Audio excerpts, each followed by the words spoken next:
قرآن مجید کی تدوین کے سلسلے میں حضرت ابو بکر صدیق رضی اللہ تعالی عنہ کے احکامات قابل ذکر ہیں۔ آپ نے شہر مدینہ میں ڈھنڈورا پٹوا دیا کہ جس شخص کے پاس قرآن مجید کا کوئی حصہ تحریری صورت میں موجود ہے اور وہ حضور صلی اللہ علیہ وسلم کے پاس عرفہ کے موقع پر جو تلاوت ہوئی تھی اس سے مقابلہ کر کے تصحیح شدہ یا رسول اللہ صلی اللہ علیہ وسلم کے سامنے پڑھا ہوا نسخہ موجود ہے تو وہ لا کر اس کمیشن کے سامنے پیش کرے۔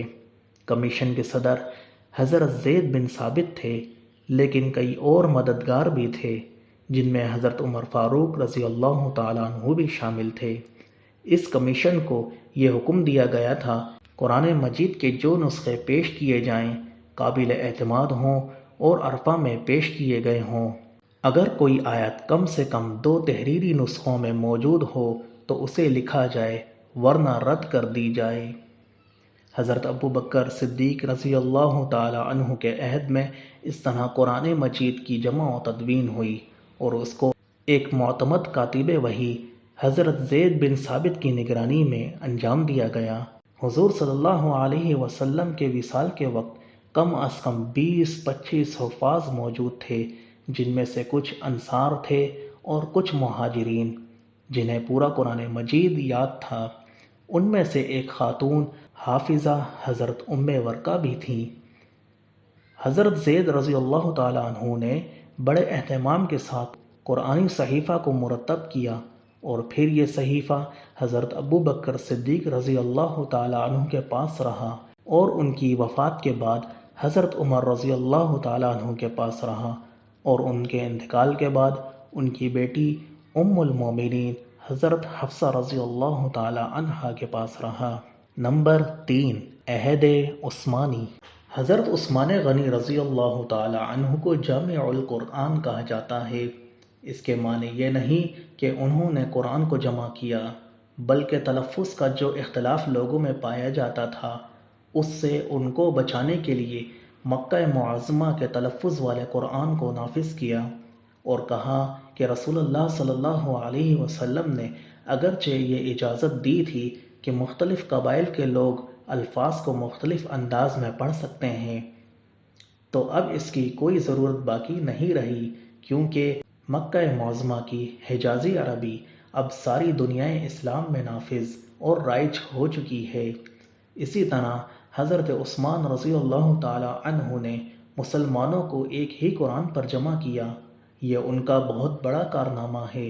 ورنہ اس سے اس بات کا خدشہ تھا کہ قرآن کی تلاوت میں عربی قبائل اور اجمی نو مسلموں کی طرف سے اختلاف کا ظہور ہوتا۔ حضرت عثمان کے عہد میں مختلف ممالک میں ایسی بڑی آبادیاں شریک تھیں جن کی مادری زبان عربی نہ تھی۔ عربی الفاظ و حروف کے صحیح تلفظ کی قدرت ان میں نہیں پائی جاتی تھی۔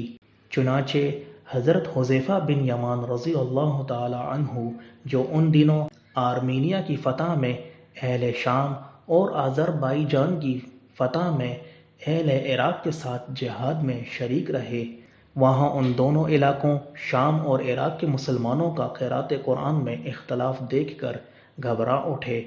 اور جب وہ حضرت عثمان غنی رضی اللہ تعالی عنہ کے پاس آئے تو عرض کی، اے امیر المومنین، اس امت کی خبر لیجئے قبل اس کے کہ وہ کتاب اللہ میں اس طرح اختلاف کرنے لگیں کہ جس طرح یہود و نصارہ نے کیا۔ چنانچہ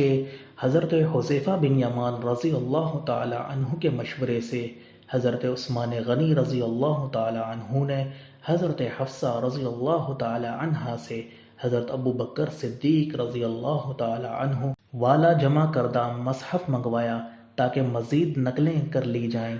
حضرت عثمان غنی رضی اللہ تعالی عنہ، حضرت زید بن ثابت، حضرت عبداللہ بن زبیر، حضرت سعد بن العاص اور حضرت عثمان اور حضرت عبد الرحمن بن حارث کو مصحف صدیقی کی نقلیں کرنے کا حکم دیا۔ چنانچہ حضرت حذیفہ بن یمان کے مشورے سے